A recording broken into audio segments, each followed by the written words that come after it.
I'm Joel Miller. And I'm Jamie Bennett. And this is Bad Books of the Bible. It's a podcast about a collection of books with a curious pedigree and an even stranger legacy. Jamie. Hey, Joel. It's been a while. It has. Months. Months and months. Yeah, even more than we intended, more than we advertised. That's true. Our original plan was we would drop right into the Wisdom of Solomon after First Maccabees. Yep. And there are thematic reasons why that might make sense. But then Lent happened, and you know how things go in Lent. So we decided to go ahead and, after a bit of a pause, do the prayer of Manasseh, which makes sense because, Lent, repentance, etc.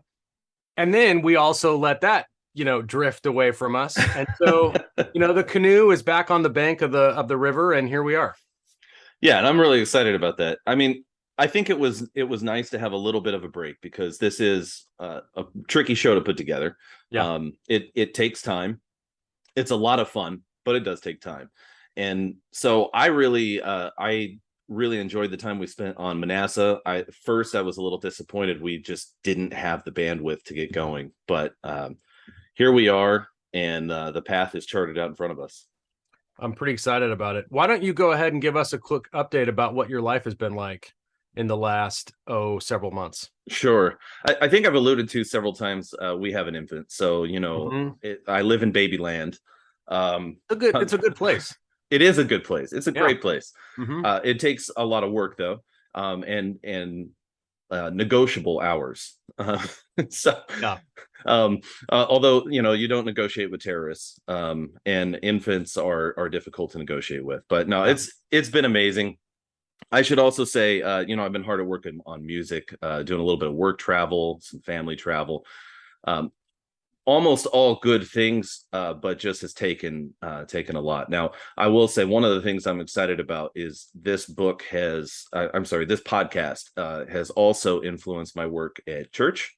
Mm-hmm. And so I just wrapped up teaching through Tobit with high school Sunday school. Oh, that's exciting. It was really rad. Well, let me just say, raising the future of the species is not a small task. So parenting, it's a thing, and I'm happy to hear that you're doing well with that. Thanks, man. I just went through infant land 3 years ago now. Yeah.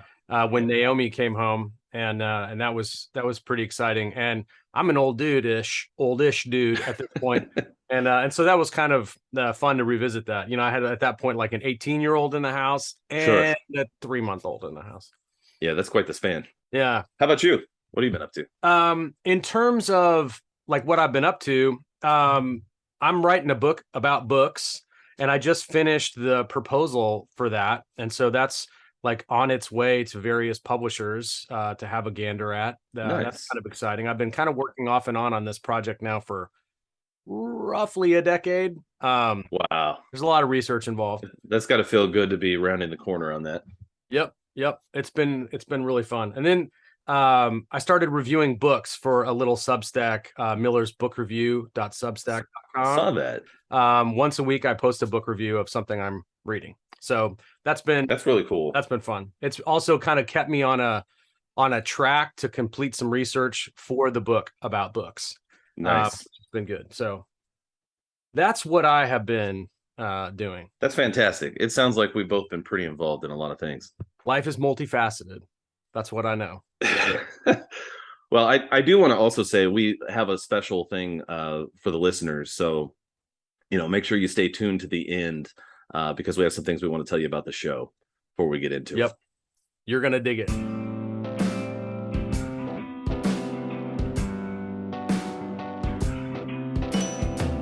Well, another thing you're going to dig, if I'm not mistaken, is the Wisdom of Solomon.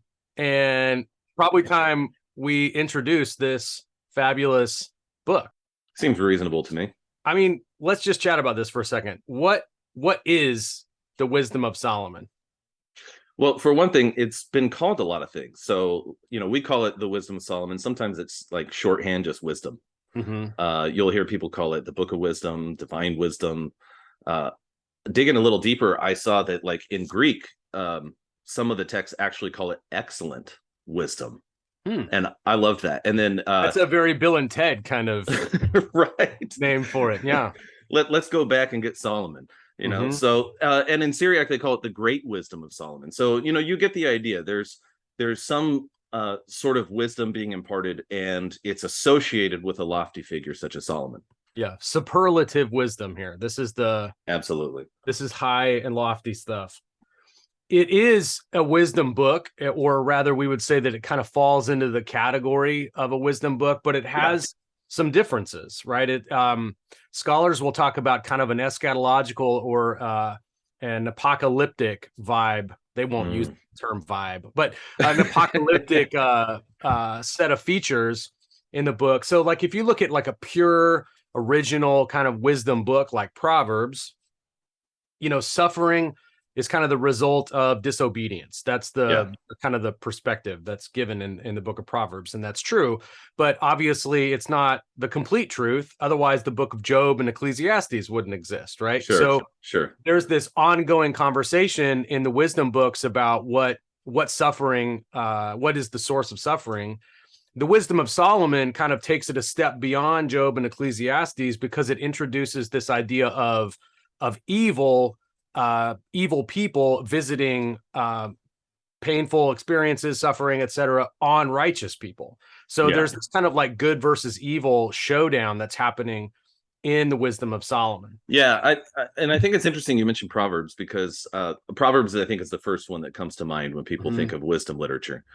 But unlike Proverbs, this is not just a collection of sayings, more or less disconnected and could stand on their own. Like he's building something in this book. The writer it's a claim, it's an argument. Yeah, exactly. And he's almost developing like a theology of history, or like an understanding of God's providence in the world as it relates to wisdom and foolishness. And that is what makes it so powerful as wisdom literature. Yeah. Now I don't really see that same theology of history as much in those other books. But we might see a little bit of that later when we get into like Ben Sirach, the wisdom of Sirach, and some of those books. Yeah. So these themes run through a lot of the books that we cover on the podcast. Well, these are, I think, that's a reflection of the fact that it's Second Temple literature.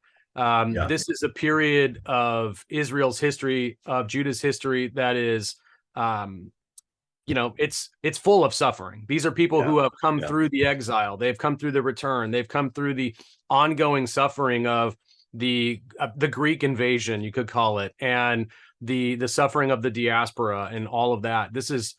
These are people acquainted with grief, to use that expression. Yeah.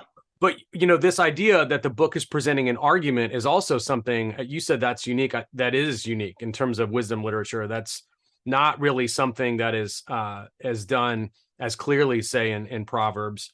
Beyond that, or part of that, to expand on that, this is a book that comes out of the Greek philosophical tradition. Right. So this is somebody making an argument. It's from the perspective of a Jewish author. However, it is using the rhetoric and the rhetorical tools of Greek philosophy, like these Hellenistic models. In fact, I read in one introduction to the book that the author uses 335 words not found anywhere else in the Septuagint. Wow. These are like words plucked out of various Hellenistic, religious, philosophical, ethical, psychological kind of like sources. That's the bucket that he's pulling from. And they're just not found anywhere else in the Septuagint. So it's a really unique book in that regard too. That would probably be one of the reasons why many scholars would say that this is probably the last book written of the Old Testament. That it was not part of that original Septuagint, right?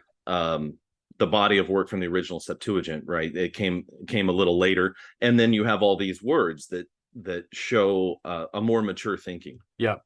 That I think it's also interesting that the book itself is focused much in its interpretation of history as it relates to Egypt, and you put all that together, and I think this is why so many scholars suppose that the author himself may have been an Alexandrian Jew, like living in Alexandria, Egypt. Yeah. But that is by no means a given. I mean, it could have been just about anywhere in that region, because this idea of Hellenism was it was the air they breathed. Yeah, that's the cultural context. It's just like, yeah. We're modern Westerners, like we live with liberal values, whether that's, you take that as a good thing or a bad thing, that's part of your inheritance, individualistic, enlightenment oriented thinking. That's just what we as Westerners, modern Westerners, that's the intellectual toolkit. Well, their intellectual toolkit was the Hellenistic, like, I don't know, invasion, right? The kind of blanketing of the known world of Hellenism. And you see that the fight about that in First Maccabees. And in here, instead of seeing the fight about it, you see somebody leveraging it to use that inheritance, that tradition to make his case. Yeah.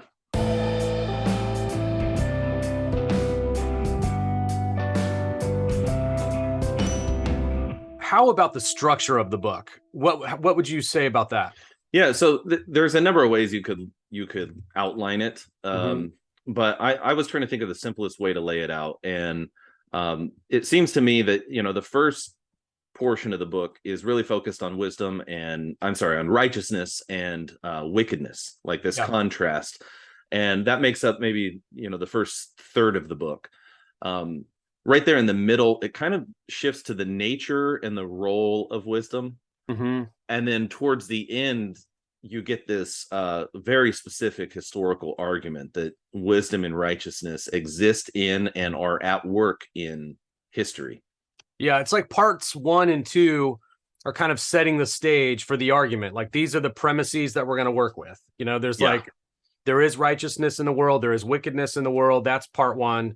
Part 2 is all about the nature of wisdom and kind of the divine role that wisdom plays in the world. And then part 3 is like, all right, let's track that historically. How's that look historically? Yeah, and there's almost this sense that you get throughout the book that wisdom is something that not only comes from God, but it's entrusted by him to his people. And this becomes part of like a compare and contrast throughout the book as well, between the wisdom that's been given to God's people, the foolishness of the nations who've turned from God. There's a lot of weaving in of specifically the Exodus and I don't want to say reinterpretation, like as if it wasn't already there, but there is a sense in which it's revisited in order to understand the present. Yeah, I think it's fair to say, I don't know exactly how to say it. Revisionist history is so loaded. But all history is interpretation. And so all history is only relevant except for to the people who are actually talking about it and dealing with it now. So history is only relevant in terms of the present, possibly the future, because the future, those folks are going to need it too. But like, we make arguments about the past based on what we're experiencing right now. And that's what the author is trying to do. Yeah, there's a sense in which the Jewish concept of midrash like helps us understand what's going on in this book, because a lot of the book is like, rooted in, sort of soaked in scripture. But he's not just simply throwing scripture out there. He's teasing it out. He's weaving biblical teachings and phrases together in order to, comment on, to apply them to the present, to their circumstances, which is, honestly, something you see throughout the scripture and throughout, especially the Old Testament. It makes it relevant to the readers, or the possibly even early listeners, and it becomes a deep application of things that are bigger than the present moment too. Yeah, it provides perspective. That's, I think, what's interesting about that apocalyptic angle of the book. Like the apocalypse, the whole point of that idea of revelation, God is going to like pull back the curtain and let you get a sense of what's really happening, so you can participate in a larger story instead of the kind of mere sense experience you have of suffering in the meantime. That's what's happening here too. So like if you're busy living through persecution, it's pretty easy to just think about your nerve endings and the pain that you're feeling. If, however, God gives you a vision of something greater, if God gives you a vision of something grander, then you're able to participate in that larger perspective. And suddenly the experience has changed of that suffering. And so as a book like this points to the ultimate vindication, for instance, of the righteous, you can be experiencing suffering, go ahead and make the decision, like the commitment to righteousness, expecting that you'll be vindicated. And that's what the book gives its readers. Yeah. I'm reminded too of books like in the New Testament. We sometimes get caught up in, say, Revelation, and we get caught up in details of what this might mean or that might mean. But one of the reasons Revelation is so enduring in the Christian church is because Christians have gone through so many difficulties over the centuries, and Revelation promises vindication to a suffering church. And so its specific details aren't as important as it is the overarching story of Christ as the victorious one. And that is what the church held on to. And that is why that book became so powerful. And in the same way, I mean, it's so interesting to me that this book, well, I don't want to get ahead of ourselves on the canon and all of that stuff, but we did talk about the dating of this book. Yeah. And which I want to come back to. Just a quick thought about that. Sure. So it's it's a really late book for the Old Testament, but it very quickly is picked up by the Christian church, like immediately. Because Christians like connected with the message here and understood its relevance to their lives. Yeah. I mean, let's just jump into the data composition. Like the who wrote it question is obviously one that everyone asks, and since Solomon's name is attached to it, it's easy to assume that it was written by Solomon. But the reality is that Solomon didn't write this book. And there's really no claim, even in the book, that that's the case. There's a reflection from Solomon in the book, but it's obviously a personified kind of argument. It's not simply a claim of authorship. There's reasons you already mentioned that it couldn't have been written by Solomon. One of them is it uses language that is developmentally so much later in history. In fact, it could have been written, like contemporary with St. Paul. I mean, it could go that late. And there's also kind of like another point at which chronologically it couldn't have been written before this. And that's about, 150 BC or so, when the book of Isaiah was translated into Greek, because this author quotes from the Septuagint Isaiah. And so like there's no, unless somehow miraculously, and by miraculously in this case I mean unbelievably, the Septuagint was somehow relying on the Book of Wisdom to translate the other way around. Like clearly this is coming later. I think scholars are pretty much in agreement that it was written later than 200 BC. And possibly later than that. And I wrote down a few dates here. I want to throw them out real fast. So we want to remember that, Solomon lived around 970, 931 BC. All right. A lot of Judeans fled Egypt around 587. So quite a bit later. Alexander the Great becomes the Pharaoh of Egypt in 198 BC. And then, of course, Christ with his family, the Holy Family, flees to Egypt around 2 BC or 1 AD, depending on how you look at all that. So you get a sense of the timeline here. So it's one of the things I found interesting was trying to dig into who wrote this and what did people say. And a couple of these, if you don't mind me going into it real quickly. I saw some actually thought maybe this was another book by Ben Sirach. I don't know what the arguments are for that, but that was one. One of the fascinating ones to me, and the fact that Luther endorsed this view was interesting to me, is that many ancient fathers attributed the book to Philo, the Jewish philosopher. And of course, there was a whole range of things they used as supporting evidence for this. And Luther himself spent some time talking about this. And and he actually brings parallels between things said in the book and Philo, and he basically concludes, in my estimation, this book must have come out of such a situation or cause. You know, basically saying the circumstances of Philo's life could have led to the creation of a book such as this. Just so we're talking AD at that point. Yeah, absolutely. Yeah. He was a contemporary of Christ. I think he was born before Christ, but he would have been living at the same time during the ministry of Christ. I was reading in David Winston's Anchor Bible edition of the book. He's the translator and commentator in that. He identifies the writer operating during the reign of Caligula. So that would be 37 to 41 AD. Interesting. And his point there was that the apocalyptic elements to the book would have to have come from a period of such intense suffering that period fits. Now, there are decades before that would also fit. But I think what we're getting at is it's most likely that this book is written, probably really between like, say, 50 BC and 50 AD, somewhere in there, like that century. That's kind of the window. Yeah.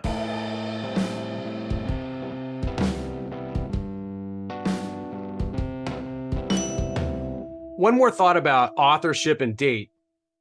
In the Muratorian canon, it references, and that was like 200 AD or so that was collected. Yeah. It's a list of books used in I think the Roman Church at the time. It mentions the Book of Wisdom, and it says wisdom written by the friends of Solomon in his honor. So, interesting. Even at the time that this book was in circulation and being used on the regular in various communities, people knew that it wasn't written by Solomon. And they came up with expressions or ways of speaking about the book that had nothing to do with Solomon or only referred to him distantly, like that reference right there. What I think that tells you is that, the need somehow to attach Solomon to this book the same way we might want to feel the need to attach David to every Psalm or Moses to the 5 books of the Pentateuch or whatever. It's just not there. It's not needed. And authors refer to it in other ways. So what that gets at is it's fine recognizing the late composition of this book, but the Muratorian fragment has one other fascinating part about that. It lists the Wisdom of Solomon along with New Testament books. So it's not in the Old Testament, world for the author of that fragment, the Muratorian fragment canon. That book is listed as a New Testament book, which is pretty fascinating. Yeah. No, that is really interesting. I was thinking also it's worth commenting on the idea of pseudepigrapha. This idea that someone is writing in the name of someone else. It seems very scandalous to us today, but that's a fairly modern understanding. And, it actually is like sort of a whole genre in the ancient world of writing something as if you were this great figure. Right. But at no point in that process are you necessarily saying you are that one. Now, sometimes this gets lost with time. And of course, every era is filled with fraudulent activity and lies. And so forgeries, even in our own day, have been produced.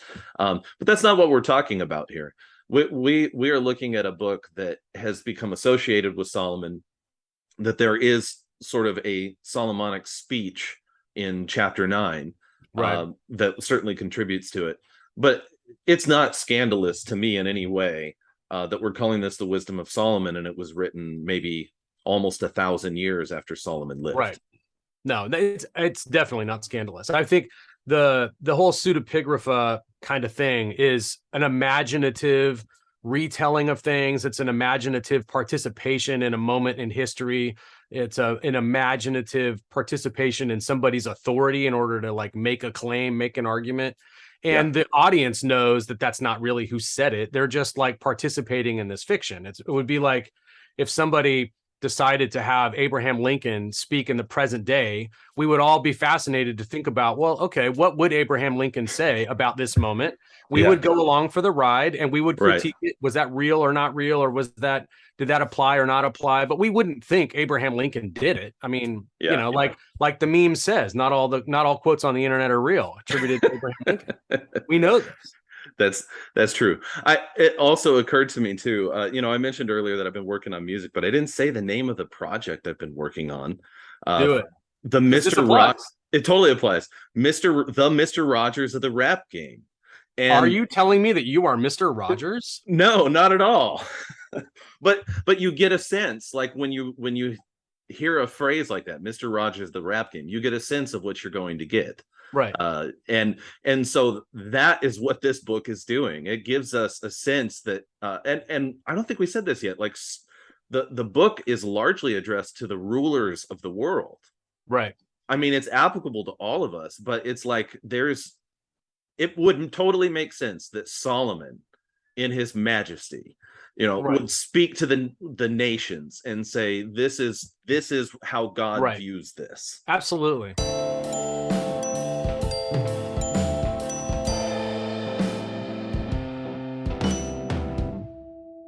So let's use that as the segue to talk about the original audience. The book is addressed to the rulers of the world. But I mean, that's not really the intended audience. Sure. Like, who's the intended audience? Well, it seems to me that the intended audience is God's people. Yeah. The faithful, or those who are called to be the faithful. It's just like Tobit, right? It's a book that is written for people in diaspora to encourage them to maintain fidelity to the law, exactly, to the Torah. Yeah, and we talk about this Hellenistic context. It was as we saw with Maccabees. Mm-hmm. It was a very difficult and painful time for God's people. Yeah, and God's people at times were very divided over how to interact with the Hellenistic world. So a book like this is interesting because it obviously has absorbed a lot of the terminology and some of the thinking of Hellenism, but it's still trying to remain faithful nonetheless to the God of Israel, and plant that right in the middle of that context. Yeah, I don't think you can avoid that. Like I mentioned earlier, we are modern Western people with assumptions that are deeply ingrained in our culture. So they're impossible to avoid. You either have them or you're living in reaction to them.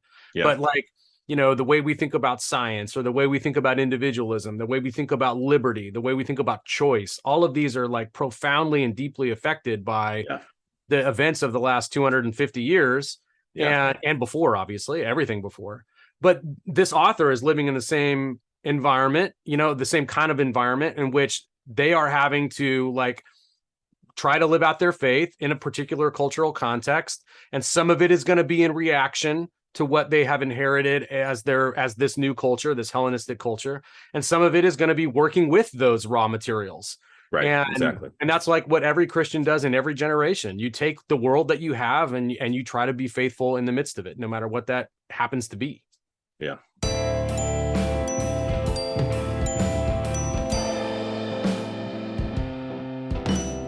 So let's shift to the themes. You kind of talked about at the beginning this kind of comparison between like wickedness and righteousness, say. Mm-hmm. That seems to me to be like how the book is operating a lot of times. It's doing this kind of like point counterpoint. There's like wisdom and folly. There's righteousness and wickedness. There's immortality and death. There's worship and idolatry. What else can we say about like the themes of the book? Well, I think one thing that is striking from what you just said, though, is this antithesis idea. You've got thesis and antithesis, so it's a way of compare and contrast that is instructive in how it approaches, and much of Scripture follows this. We even see like the emerging of antithesis in a sense, even as early as Genesis. So this is a deep biblical tradition to approach it this way. One of the things that strikes me, though, in this that's important for us to talk about is almost the personification of wisdom that comes out in this book. And of course, it's not the only book that personifies wisdom, but what you see here is wisdom is essentially the foundation of creation and all of existence in this book. And that's huge.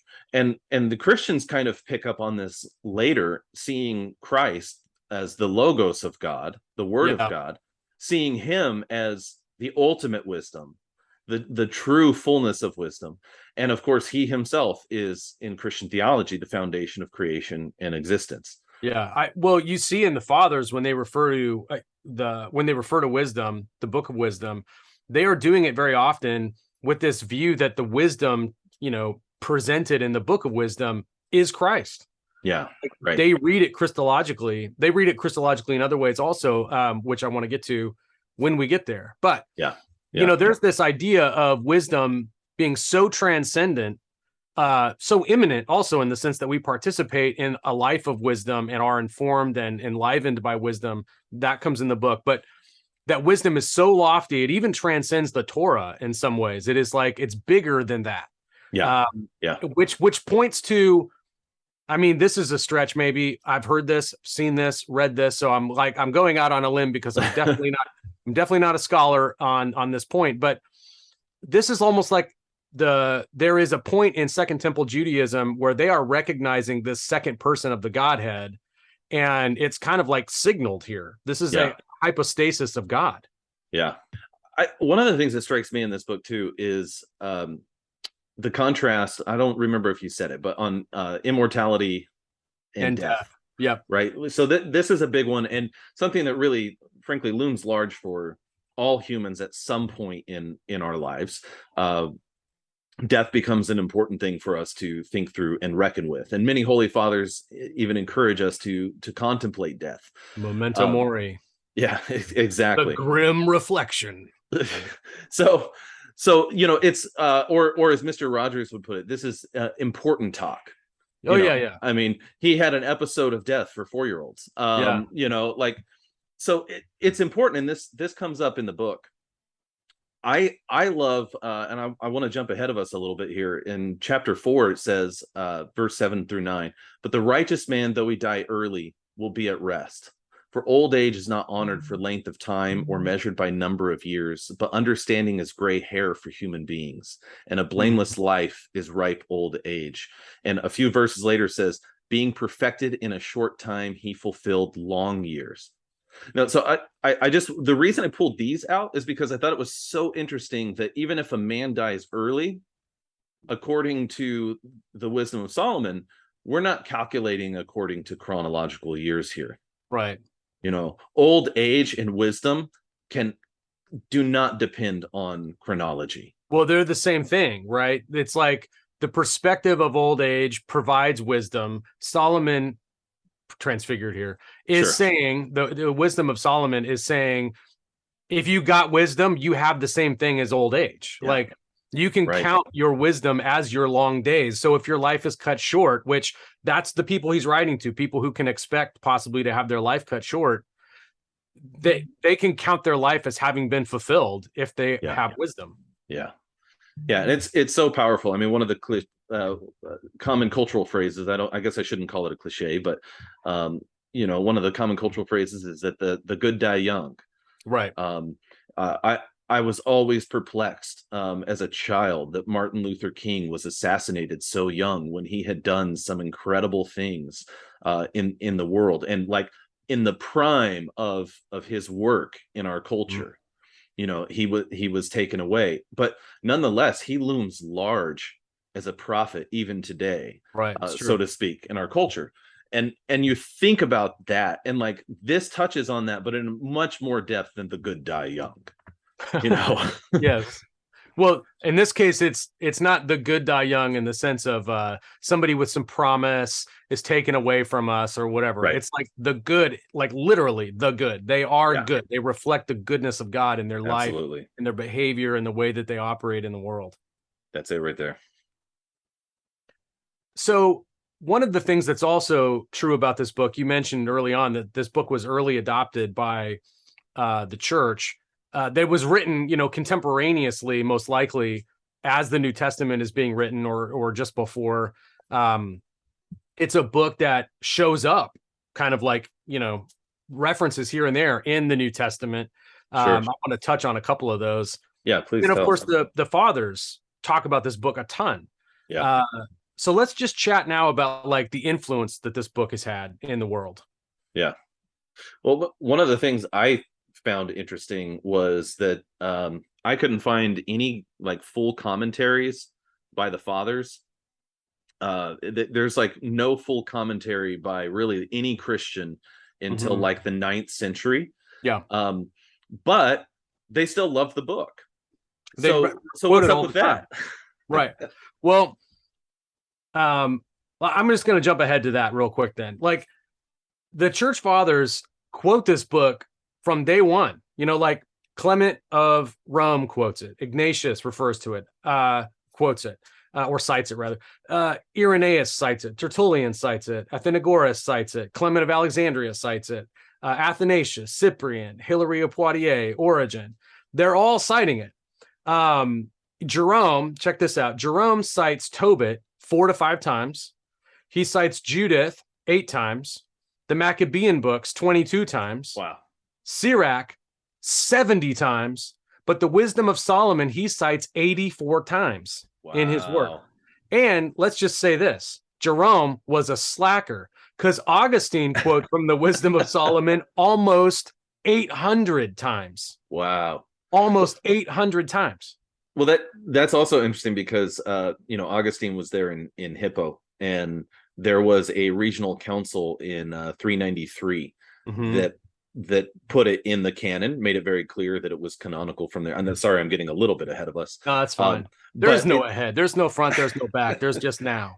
But I thought that was really interesting because that's roughly the time of Augustine as well. So he would have seen that pretty fully embraced in that area. Yeah. There were other synods as well, the Synod of Rome in 382 and then Carthage in 397. So it was very early on, even made sure that it made many of the lists. Yeah.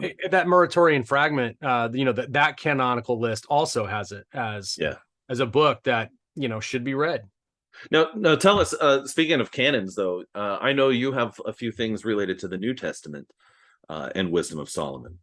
Well, the biggest and most famous is Romans chapter 1. The argument that Paul, and this shows up later in Romans 2, but the argument that Paul is making in Romans chapter 1 comes right out of the Wisdom of Solomon. Like he's literally relying on the flow of thought from the Wisdom of Solomon. You can put those passages up in parallel and just look at the reliance that Paul has on the Wisdom of Solomon. It's really surprising. Wow. It also says that, Paul is an author who's super familiar with the literature of the day. We know that because he quotes, various Greek poets and so on. This is somebody who's incredibly well read, and that book is available to him. He sees that it has a valuable claim to make about idolatry and the role of that in the life of the world, and he pulls it right out of the Wisdom of Solomon and uses it right there in his introduction to the book of Romans. It's a really astonishing comparison. But you can find little hints elsewhere. Here's another one that I find fascinating. Hebrews chapter 1 verse 3 and Colossians chapter 1 verse 15 refer to Christ as both the reflection and imprint of God and then as the icon of God. Okay. Wisdom chapter 7 verse 26 says this about wisdom: for she is a reflection of eternal light, same word from Hebrews, a spotless mirror of the working of God and an image of his goodness, same word from Colossians. This is like clear what's happening here. This is a way of speaking about this hypostasis of God, this person of the second person of the Godhead that is somehow recognized in early Second Temple Judaism. And the New Testament writers are also familiar with it, and they're just using that language. They're using those ways of speaking, those patterns of speech to refer to Christ. So they are basically taking, it seems to me, they're taking this argument that's floating around in Second Temple Judaism. We know that there's this second person of the Godhead. We're identifying him with wisdom, and they're saying, yep, and he's Christ. That's what's happening right there in that passage. And I find that utterly fascinating, that is right there in the background, and you wouldn't know it if you're reading a Protestant Bible, because the little proof text is not there in the March, because that book ain't in the book.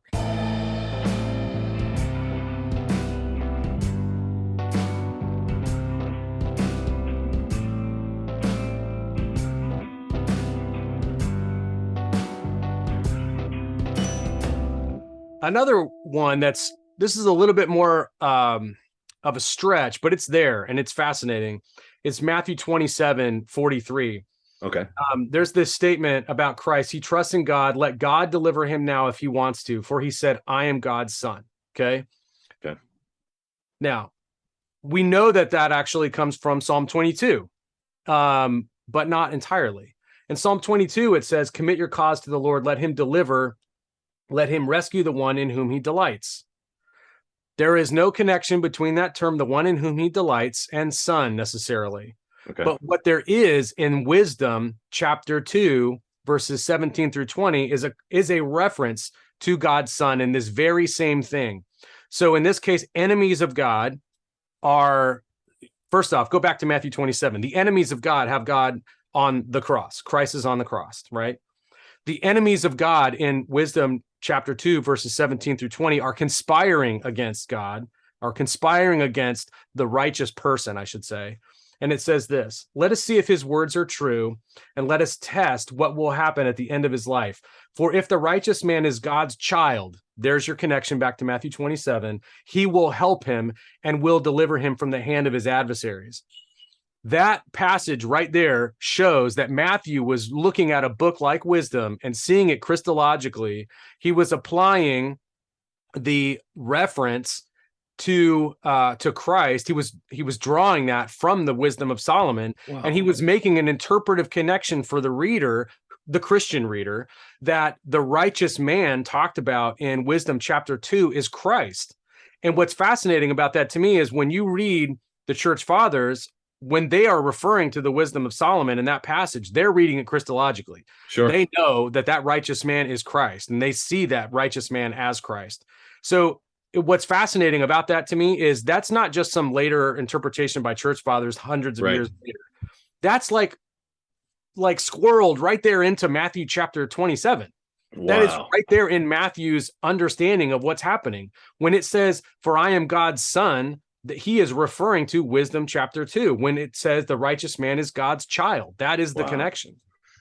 That's powerful. I hope we get more of those.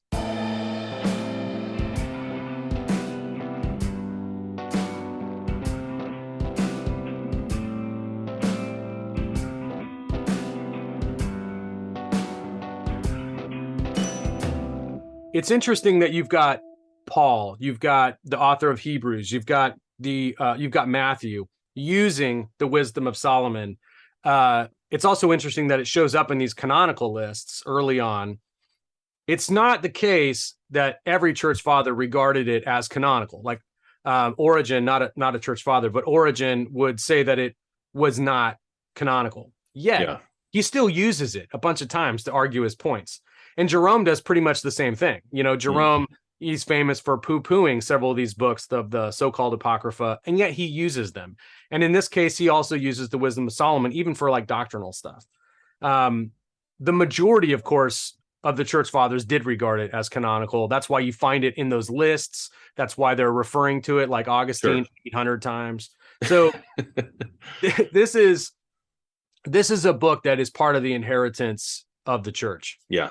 Yeah, it really is. And that's why you also see it find its way into our prayers. You know, I don't have a lot of data in front of me right now. I hope to unpack some of it actually as we go through. But it is in a number of historic liturgies. The Orthodox use it, Catholics use it. I was intrigued by, though not entirely surprised, that Lutherans and Anglicans also have it in a few places. One example I found was in the Lutheran service books. There's an antiphon for Ash Wednesday. I think they call it something else. They don't call it an antiphon, but it's from a Wisdom 11. And on Ash Wednesday, they sing or chant, you have mercy on all, O Lord, and abhor nothing you have made. You look past the sins of men that they may repent. You spare them all because you are our Lord, our God. So it's understandable that made it into the, Lenten preparation discipline of Ash Wednesday. looking past the sins of humans is maybe one of the greatest things ever. It's very powerful. Now, I also thought it was interesting how much Luther liked this, because Luther did not like all of the books of the Apocrypha.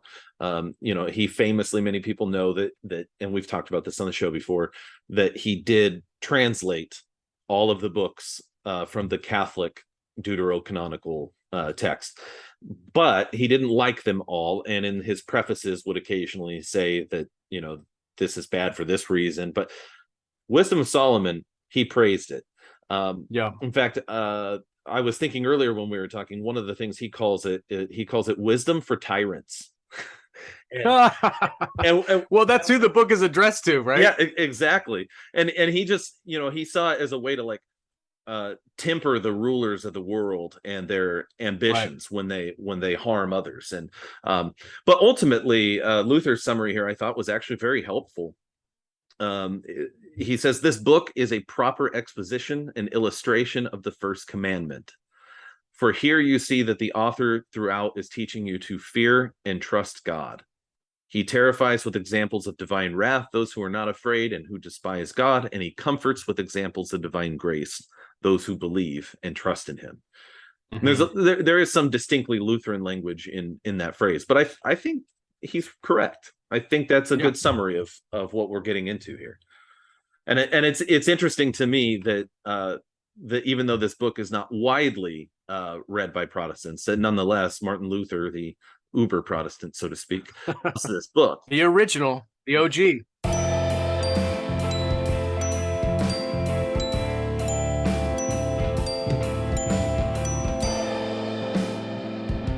Well, all that means that I think we, and of course our listeners, are in for a treat.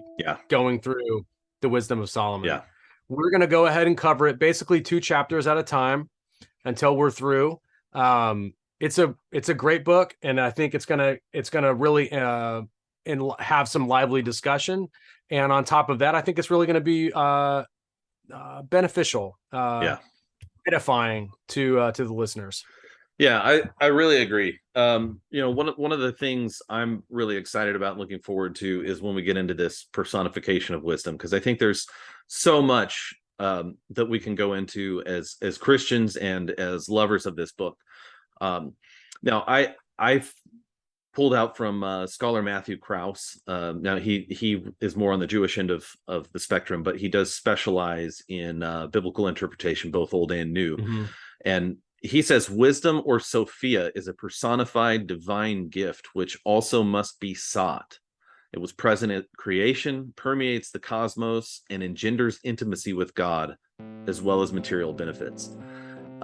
That's going to be something that's going to come up again and again. And of course, we're going to see that as Christians, primarily through a Christological lens. But I think it's going to be an interesting thing to talk about.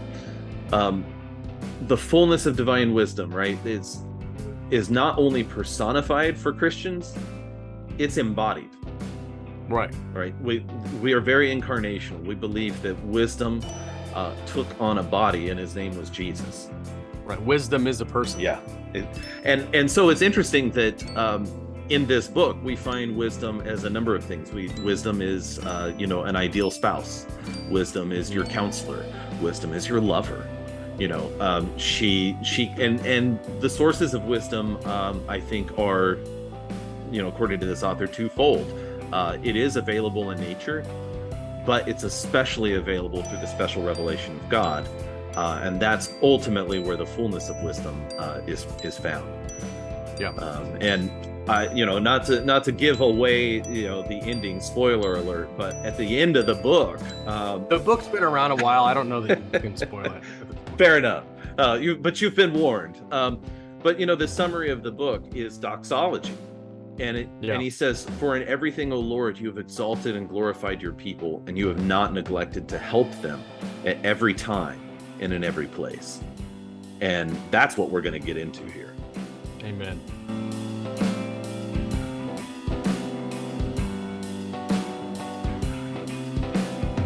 So now that we're getting into Wisdom of Solomon, I think it's time for us to say the thing that we said at the beginning we were going to offer. That is a great surprise. We are adding the reading of the text to our podcast. The host of Daily Orthodox Scriptures, Father Alexis Corey, he is going to be joining us in between episodes, and we will have him reading the text of the Wisdom of Solomon. So right there, if you're subscribed on iTunes or Spotify or wherever you listen to our podcast, you will get an episode, a very short episode dropping in there from Father Alexis where he is reading the text, and then the next episode will be Joel and I talking about That's really, that's sweet. That's cool. Now, of course, we also have a website, badbooksofthebible.com. What's available on badbooksofthebible.com? The question is, what doesn't exist on badbooksofthebible.com? Really, it is inclusive. It has all things. Particularly, our email list is there. If you want to sign up, you get some updates on the show. That's helpful. Where we are on social media, all of that is there, and it's just a useful resource to stay connected to the show. Helps it be something that you can more easily share with friends, enemies, whoever. Really. We're also in the process of moving some of our episodes onto YouTube, creating an archive on YouTube. Many people prefer to share YouTube videos, so that's coming soon. It's sort of like the kingdom of God. It's already here, but it's not yet. So if you're savvy, there's quite a few episodes already on there, but the archive is not complete yet. I'm Jamie Bennett. And I'm Joel Miller.